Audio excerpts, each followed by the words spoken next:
So last class we started inductance, right?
Okay, listen to this. Yes. Last class when we discussed about void and connected.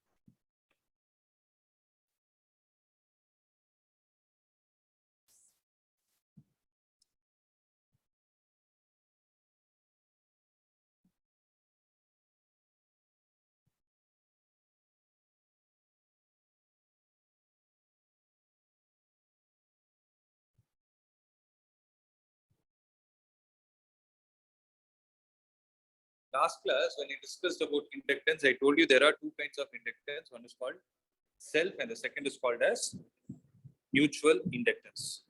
So when you talk about mutual inductance, right? What did you get M21 as? Sorry, M12 what did you get? So the first number in the numerator, second number in the denominator. So N1 51 divided by I2. Then what about M21?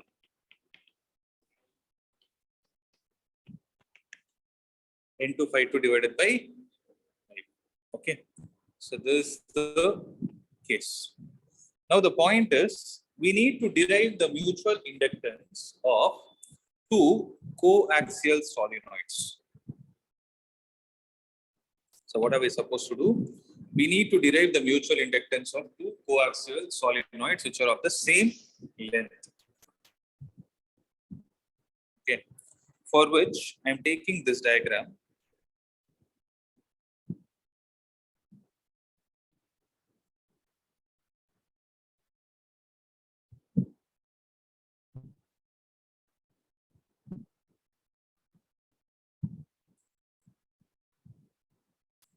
For which we'll take this diagram. So you're able to see there are two solenoids which are coaxially wound with respect to each other. The side use funny people.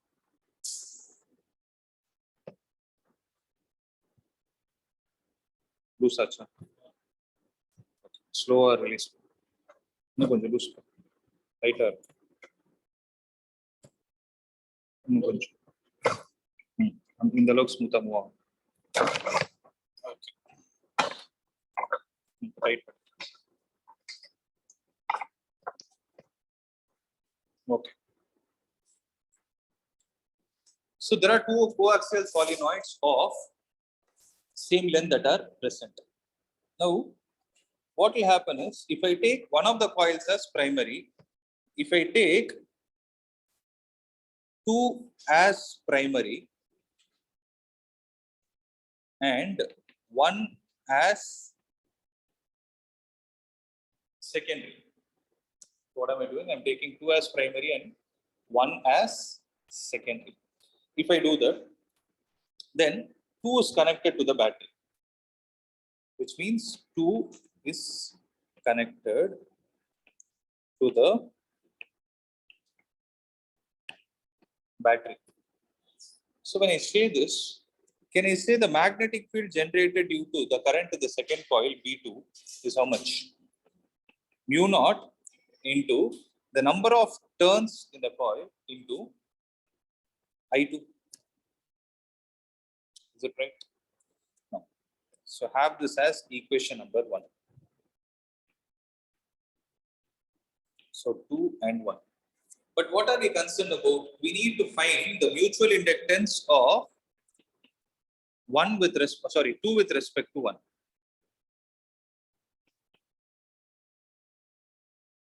No, sorry.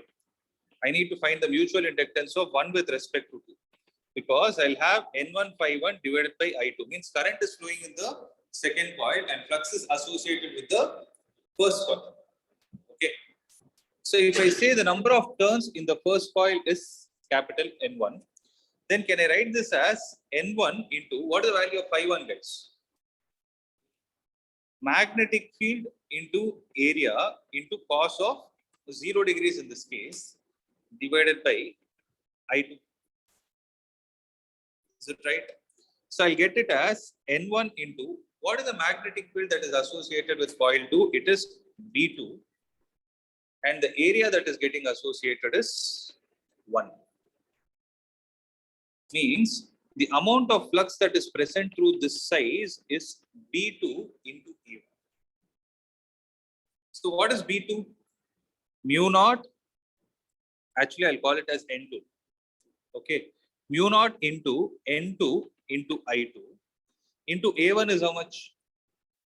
Pi R1 square, the whole divided by I2. So what will get cancelled? I2 and I2 are gone. Then I'll have mu naught into N2. Can I write it as capital N2 divided by L? So mu naught into N1 into N2 divided by L into pi R1 square.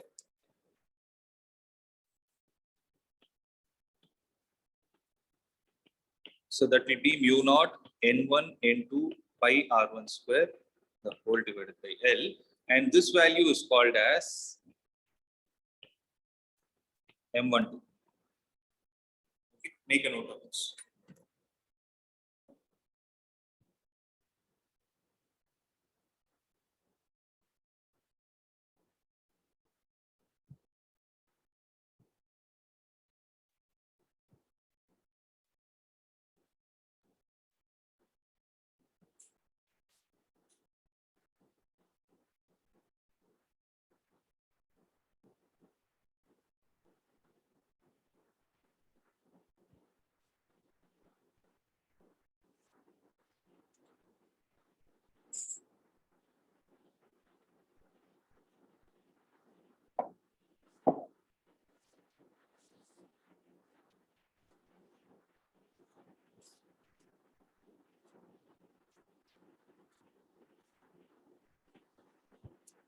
Okay.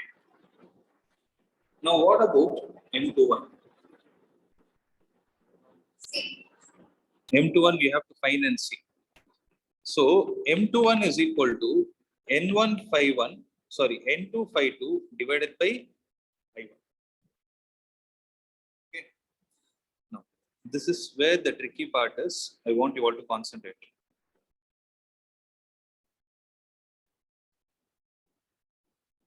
So whatever I've written in the denominator, right? I1 is there, no? That indicates that that is a primary coil. So in this case, 1 is the primary coil and 2 is the secondary coil. Okay. So when I take 1, then the magnetic, so if I take N2 into phi 2, N2 into phi 2 is how much? Again, B A cos theta. Right. But what is the value of B? Who's producing the magnetic field? Should I write B2 or B1? B1. What about area? Area will also be A1 because B1 is getting generated only within this coil. Remember, for a long solenoid, the magnetic field is present only within the solenoid. right? So it is going to be only within the solenoid. Hence, you should write only A1 into cos theta, the whole divided by cos 0 actually. The whole divided by I1. So N2 into, what is the value of B1? Mu naught N1 I1 into A1 is again pi R1 square divided by I1. I1 and I1 will get cancelled. Mu naught into, what is the value of N1? Capital N1 by L, and this is going to be N2 into pi R1 square, right? So when this happens, you will get mu naught N1 N2 into pi R1 square, the whole divided by L. Okay. So please make a note of this.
So copy this part also.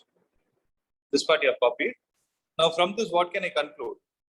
I can say M12 is equal to M21 numerically, provided length of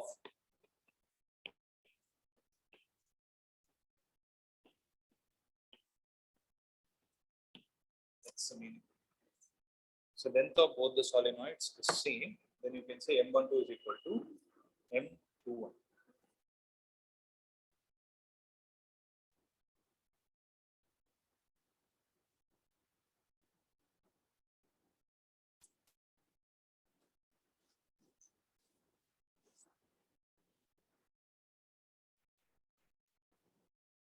Okay.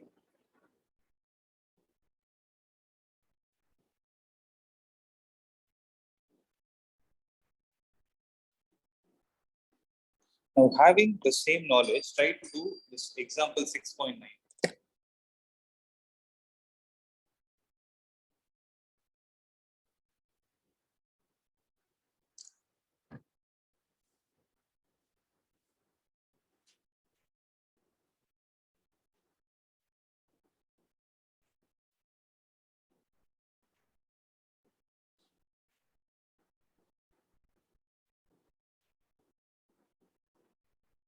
So two concentric circular coils, one of small radius R1 and the other of large radius R2, such that R1 is less than or equal to R2 are placed coaxially with the centers coinciding. Obtain the mutual inductance of the arrangement.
There are two concentric circular loops of one of radius r1 and the other of radius r2 such that r1 is less than or equal to r2 are placed coaxially, right?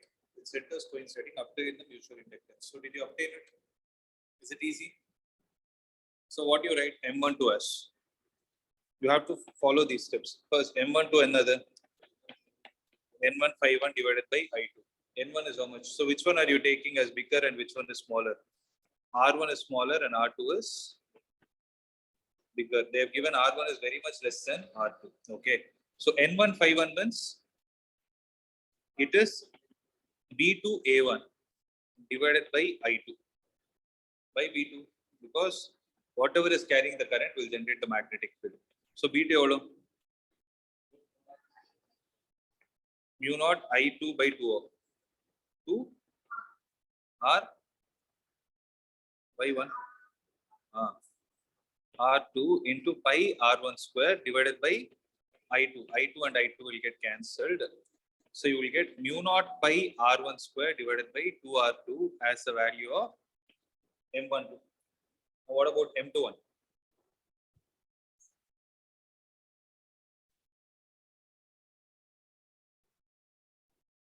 So M21 will be equal to N2 phi2 divided by I1.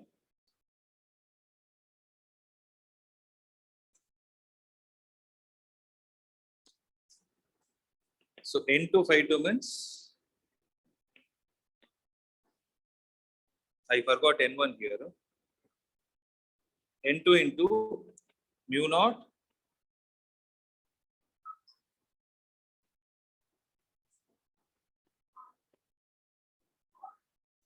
okay 2R1 into area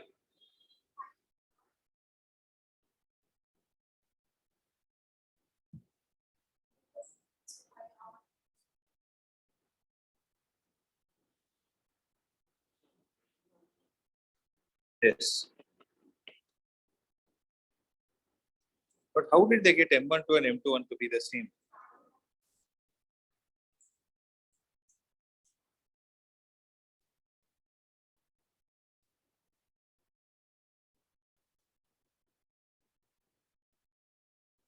Because what they did is they approximated the value like this.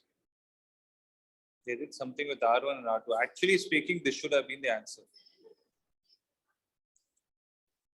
You cannot approximate it that value. Note that we calculated M12 from the approximate value of 5 1. Approximate value.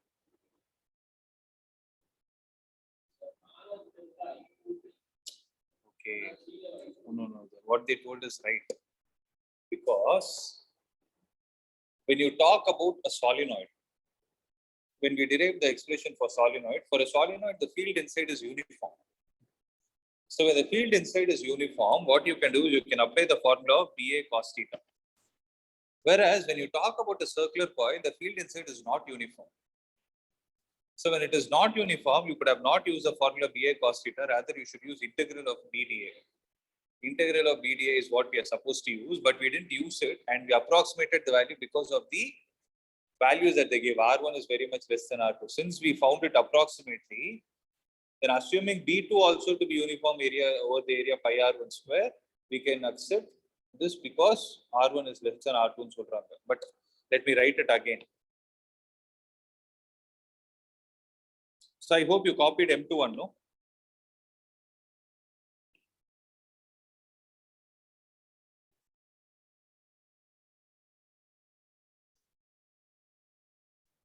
So M1 to another N1 phi1 divided by I2. N1 is N1 only. Phi1 is B2 into A1. This B2 is what actually is not constant because it's a circular loop. For a circular loop, the magnetic field is not constant, but we are approximating it to a constant value and finding it divided by I2.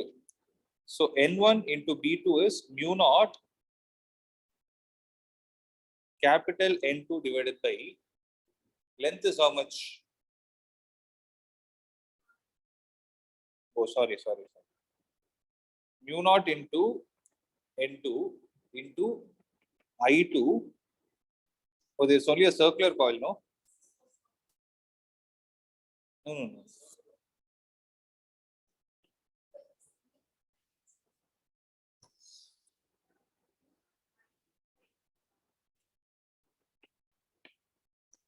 Mu naught I2 by 2 R2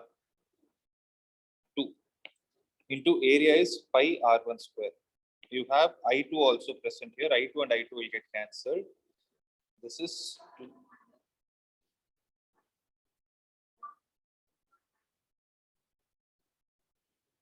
because the magnetic field is produced due to the second coil. Whichever coil carries the current is the one which is producing magnetic field.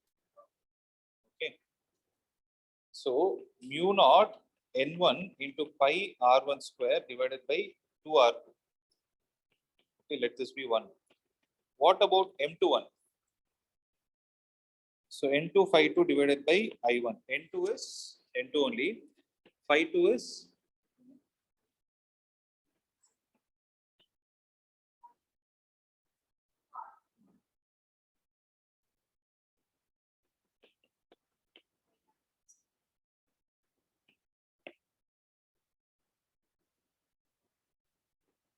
this is what is the problem.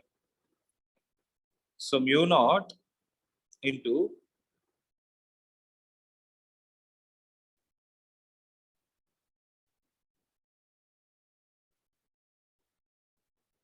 actually when they say coils, no, they should have given the number of turns. So what they have done here is the number of turns for both the coils were also taken as 1.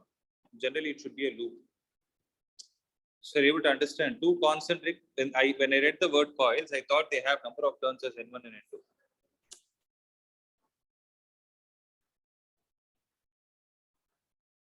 That's what I'll try to approximate that. If I remove N1 here, okay, I remove N2 here, then I get mu naught into pi into R1 divided by 2. Is that right?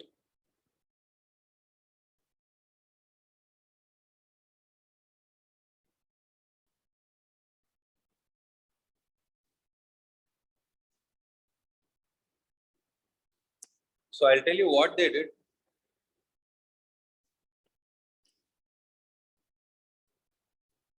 This will be mu naught into pi into R1 into R1 divided by 2R2. Can I write it like that? Mu naught into pi into R1 into R1 divided by 2R2. So, what they did is R1 by R2, they took it as a very small value. But when that very small value is taken, when you multiply it with this thing, this value also should become small. See, suppose this was not there, then observe this expression and this expression are appearing to be similar. But I don't know why they did the approximation. Note that we calculated M12 from the. There is a mistake somewhere. I'll check this and tell you. Okay. So actually, according to me, this should have been the answer. But anyways, I'll check that and get back on that aspect. Okay. So after this, can we try to find the self-inductance of a solenoid? So now we found mutual inductance of two solenoids, by basically two long solenoids of the same length.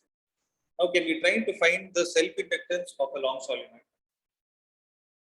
How to find that? So if you recollect the concept of self-inductance, the flux associated with the coil is directly proportional to the amount of current flowing through it.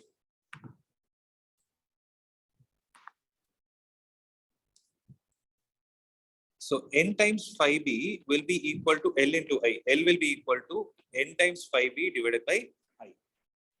Is it clear? So it is going to be N times phi B the whole divided by.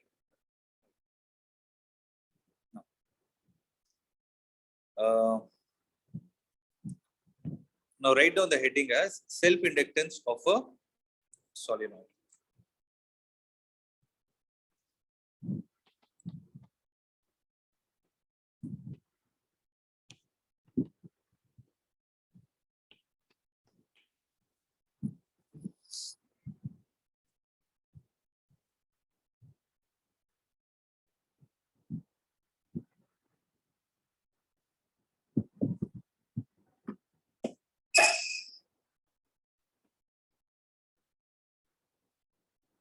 So when you take a solenoid, then can I write L is equal to N into phi divided by I, where N is the number of turns of the coil itself. So N into, what is the value of phi?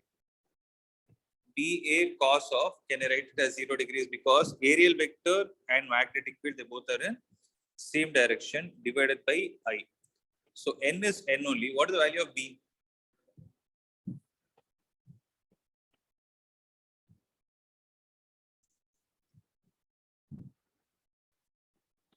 Into, what is the area? Pi r square divided by, can I write it as I? So I and I will get cancelled. Mu naught into capital N, can I write it as small n divided by L into this, I will write it as small n into pi r square. So this will give me an answer of how much value? Mu naught n square into pi r square, the whole divided by L.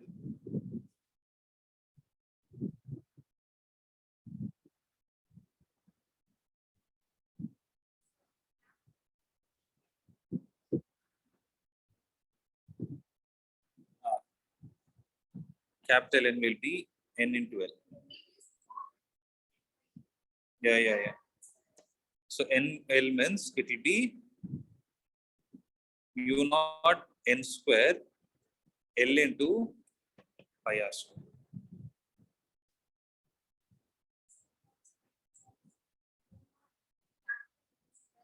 That also you can do it. Or you can write this as mu naught into capital N into small n, I will write it as n by L into pi r square. So this can be written as mu naught n square pi r square divided by L. This is also right.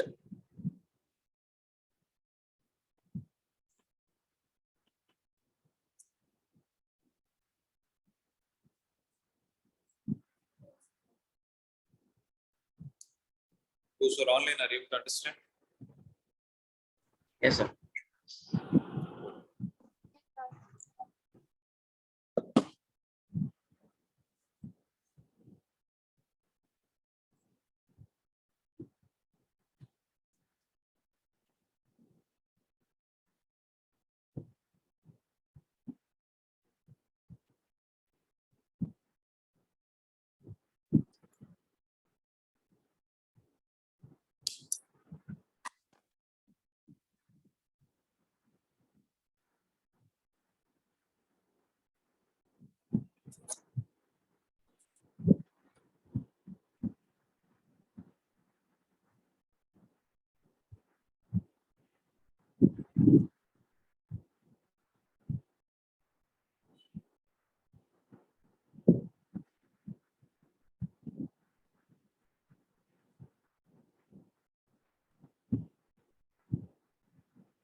Done?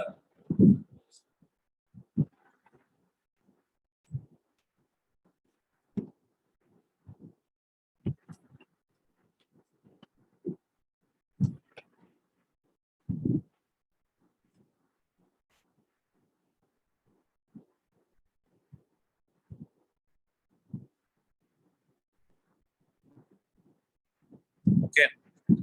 Suppose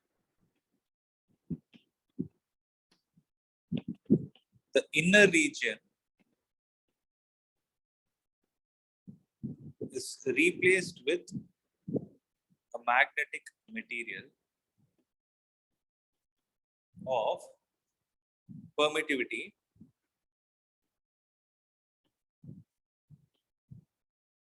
mu. Okay. Then we know that mu r is equal to mu divided by mu naught. So mu will be equal to mu r into mu naught. Now what will happen is L will be equal to this mu naught n square pi r square divided by L is there. No. In that place, you need to replace mu naught with mu. So when you replace it, you will get mu r into mu naught into n square into pi r square divided by L.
So based on this, there is a problem. So actually, we are almost done with the chapter. Okay, I'll come to that problem. The problem is actually there in the next chapter. The next one is energy stored in an inductor. Write it down.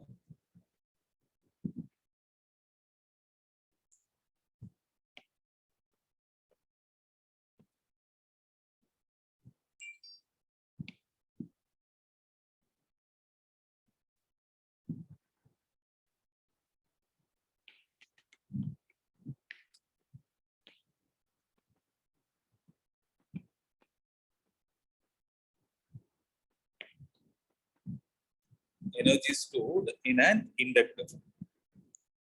Okay. So we know that E is equal to L into di divided by dt. We know this. Is it right?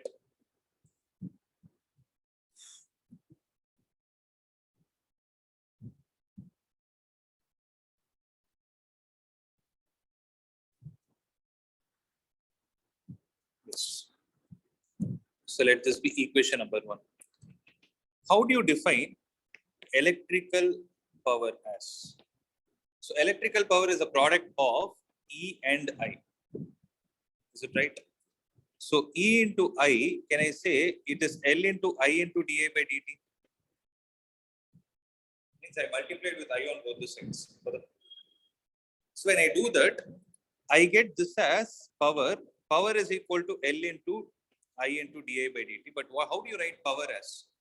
Power you can write it as work done per unit time. So dW by dt is equal to L into I into dA divided by dt. So dt and dt are gone. So can I write dW is equal to L into I into dI? So when you integrate on both the sides, work done is equal to integral of 0 to I L into I into dI. So when you integrate this, you will get the value as half Li square. So like how you know the energy stored in a capacitor is half Cv square, here it is half Li square.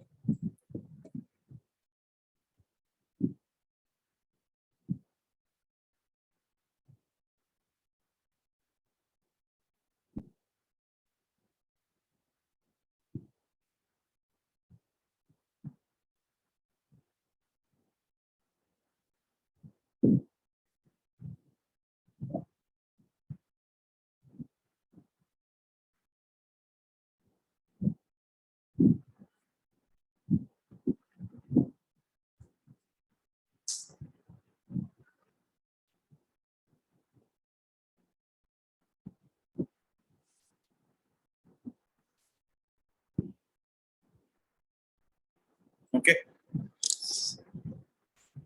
Next is, in this question, they would have asked you to calculate the energy density. So one more point is, when you talk about the energy stored in a capacitor energy is stored in the form of electric field. Whereas in an inductor, energy is stored in the form of magnetic field. Okay. So if you read this question 6.10, what are they saying? Obtain the expression for magnetic energy stored in the solenoid in terms of magnetic field B. So how do we obtain? You have a solenoid, and for that solenoid, you need to obtain the energy stored in it. Okay. In terms of magnetic field. So you know, just now we derived magnetic field is equal, magnetic energy is equal to half Li square. Right. So we know that D is equal to mu naught into small n into I. Then what is the value of I? B divided by mu naught into n.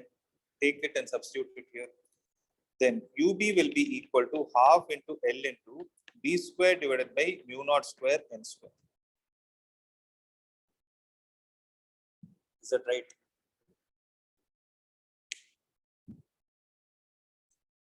That is one thing. So I'll call this as second equation. But what is the self-inductance of a solenoid? So self-inductance of a solenoid is mu naught n square A into L. Check the previous one that we have done. Right? Mu naught n square A into L. Take and substitute it here. So UB will be equal to half into mu naught into n square into a into L into b square divided by mu naught square n square. This and this will get cancelled. One mu naught is gone. So UB will be equal to b square into AL divided by 2 times mu naught.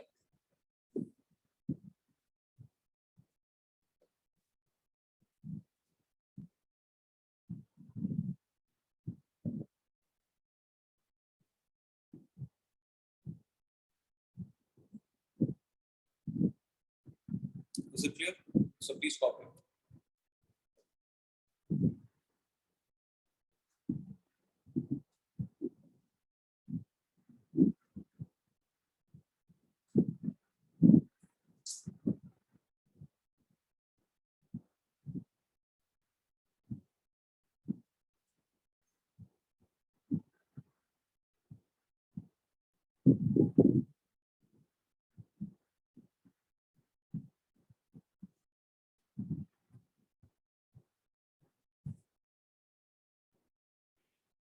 Okay, similarly, they're asking you to calculate energy density. Energy density is energy per unit volume.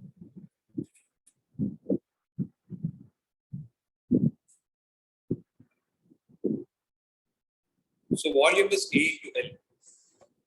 So we derive UB in terms of B, right? So substitute it there and calculate the value.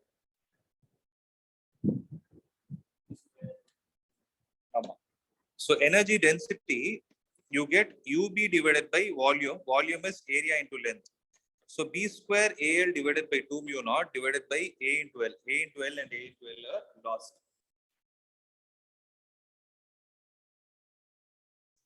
So this will be equal to B square divided by 2 mu naught.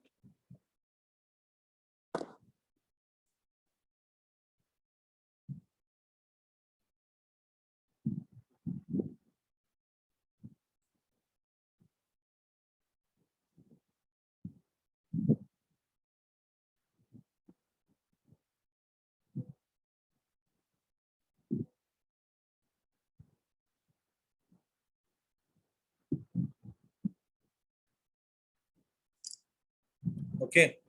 So B square divided by 2 mu naught. If you see, the energy density of a capacitor is half epsilon naught E square. The energy density of inductor is half only. Epsilon is always replaced with 1 by mu naught and E is replaced with B. So B square divided by 2 mu naught. This value is very important in the case of electromagnetic waves because we will see what is the kind of energy density that is stored in the form of electric wave and electric form and magnetic form. At that point, we'll be using this. Okay. And one last concept that is left out in this chapter is AC generator. That is there. I thought it was deleted. I think.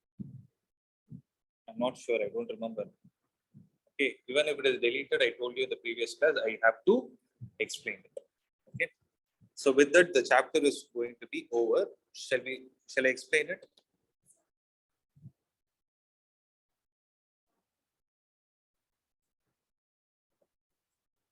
So half CV square divided by area into the distance of separation. Half into C is epsilon naught A divided by D. V is equal to ED divided by A into D. D into D square is lost. A and A get cancelled. So left out with half epsilon naught E square. Okay.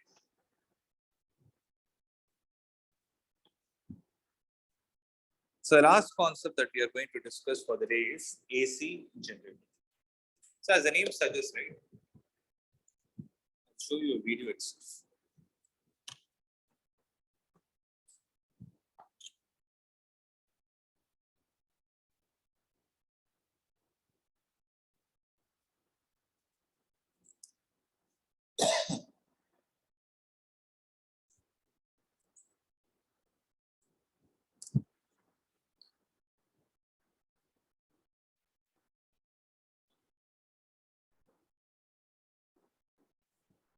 Win at work.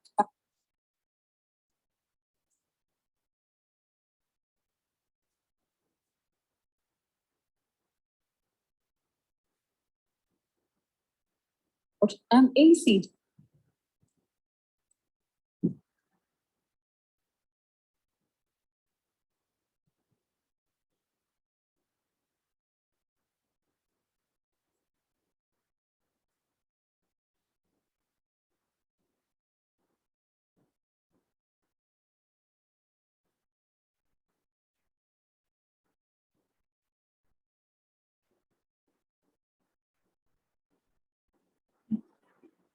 when you see this, right, I'm going to discuss about AC generator. Observe this. In this module, you will learn about an AC generator. An AC generator is an electric generator that converts mechanical energy to electrical So energy. we know this, right? We know what is an AC generator. It basically converts mechanical energy into electrical energy. I hope this is point. So there is a known fact. The motor works on the reverse principle. Electrical energy is converted to mechanical energy. So the work of a generator is to generate EMF and give you. If at all we have a power cut, what do we need to switch the devices on? We need an EMF. So for that EMF, what happens is they use an armature coil. You would see the armature coil, right? And the coil is connected to two rings. And to those rings, you are able to see these brushes. The cursor is there. So you're able to see brushes. No? Those brushes are actually the carbon brushes, which are actually acting as the conducting medium. So when you try to observe, when you try to connect it to the galvanometer, you can see that there is a deflection that is taking place. Right. Now see. In the form of an alternating AC. No need AC.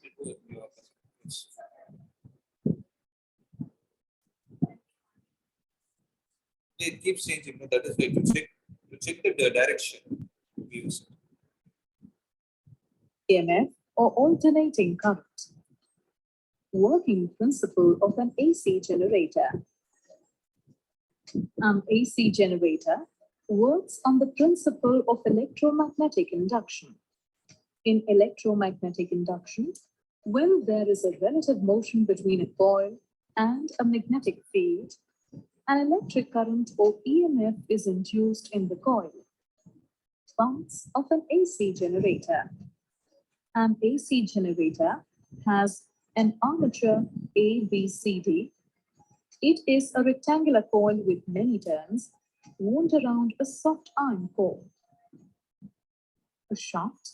It can be rotated rapidly. Right. This can happen.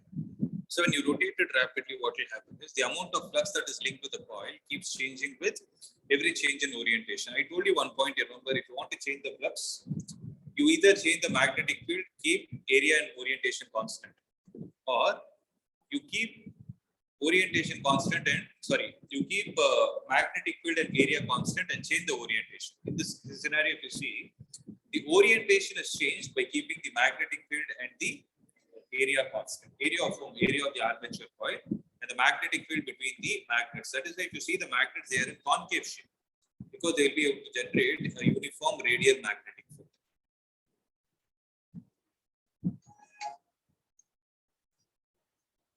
A field magnet, it may be a strong permanent magnet with concave poles.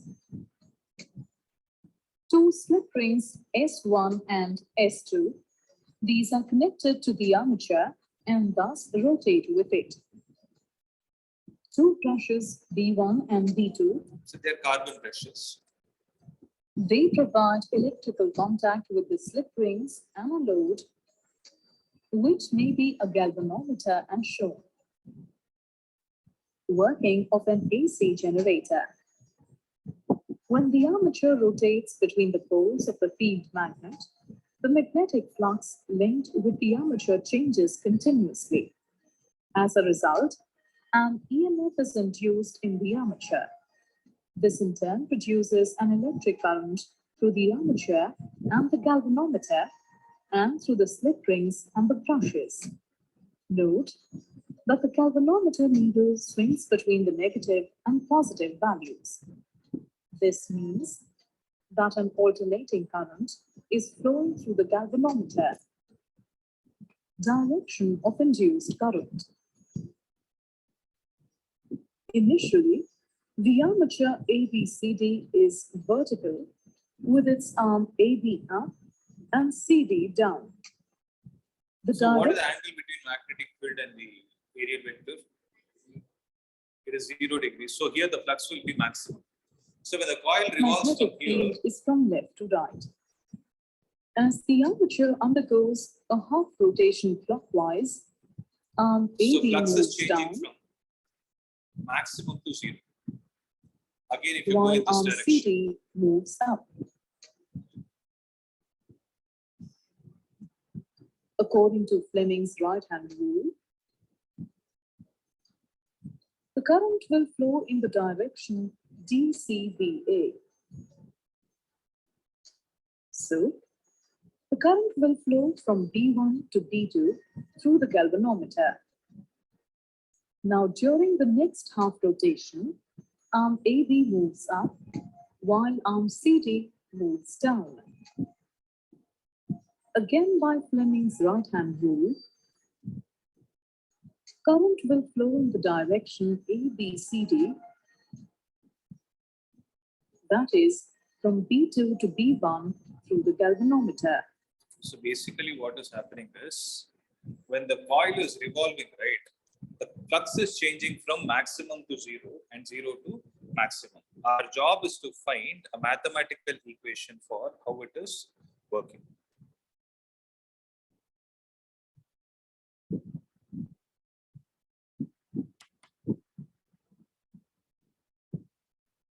So initially when you saw, right, what was the value of magnetic flux associated? Initially when the coil was like this, what is the magnetic flux that is associated? It is, initially it is dA, finally it is 0. So can I say flux is equal to dA cos theta, where theta is equal to omega into t. So flux is equal to dA cos omega into t. Now what about d phi divided by dt? T minus dA sin omega t into omega. Okay. So what will happen here? Minus dA omega into sin omega. Okay. This is what is d phi by dt. But what is d phi by dt? It is negative of EMF. So minus E is equal to minus dA omega sin omega t. Minus and minus will get cancelled. E will be equal to dA omega sin omega t. So I just want to add one more point. If the coil had n number of turns, I just need to add n in every step.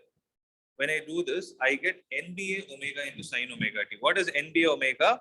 That is taken to be the peak value of the EMF. So E will be equal to E naught sin of omega t. And this is what is a mathematical expression for the EMF due to or the alternating EMF for the coil.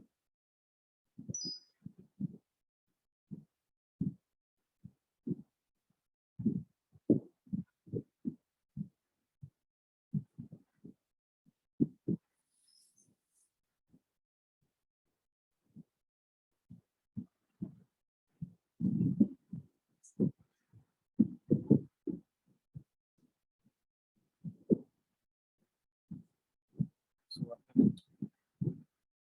AC generator is there, it's not negative. Okay. So this derivation is important for you to understand why you get the induced EMF to be E naught times sin omega t. Am I clear with this? Right. So this is the leading point for the next chapter. Okay. And yeah, what you told is right. I forgot about the fact galvanometer will not detect AC. But here what is happening is galvanometer is used only as a sensor to observe the direction change. So when the flux is changing, did you see the in the one of the parts when you inserted the magnet, it went to the right, but as soon as the magnet was stopped, it came back. So here what is happening is throughout the coil when it is revolving, the direction shows that you are actually generating an alternating. It is not like you are directly connecting it to an alternating source. It's not like you're taking and connecting this plug point, which is alternating. You have to understand. So that's what happens. It's because the direction keeps changing, it will not show the reflection. That's why it majorly works for DC only. But in this scenario, when you took, it is only to show that you're generating alternating current, the galvanometer is used. Okay. So this is how it works. Right? Now, when you see how the graph for E versus time is going to be, then the graph will be something like this. It keeps on going, where this peak value is called as E naught, and this curve is called as E naught sine omega t.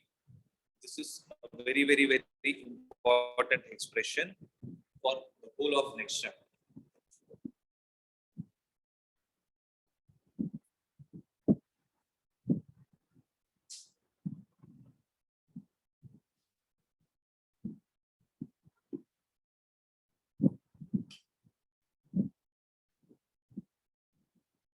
Okay, so that's it. We are done with this chapter. So tomorrow's class will start with the next chapter. That is alternating current. And again, this Wednesday, we can have a class prior itself, because there is a math test. We can have it from 6 to 7. So this week, I think next week also there is a test. Surya?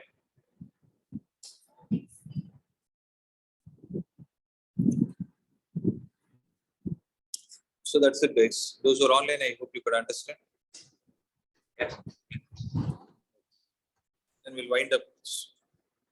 Yeah, thank you.